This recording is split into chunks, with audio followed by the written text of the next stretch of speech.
Paglabag sa konstitusyon ang pagpayag ni Pangulong Bongbong Marcos sa budget insertions ayon kay Vice President Sara Duterte. Pero wala raw siyang balak maghain ng impeachment complaint laban sa Pangulo.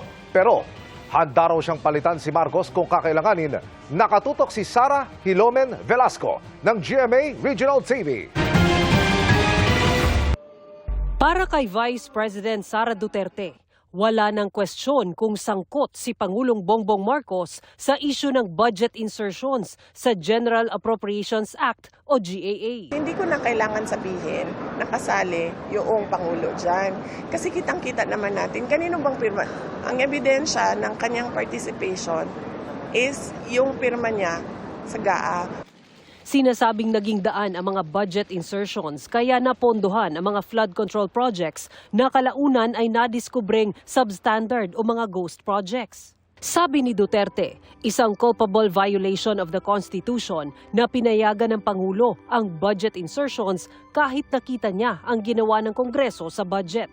Pero wala daw balak siyang mag-file ng impeachment complaint laban sa Pangulo. Why will we waste our time in filing a impeachment complaint na alam naman nating hindi papansinin ng House of Representatives? Pero handa daw siyang pumalit sa pwesto bilang Pangulo sakaling kailanganin. There is no question about my readiness. I presented myself to you when I was a candidate for Vice President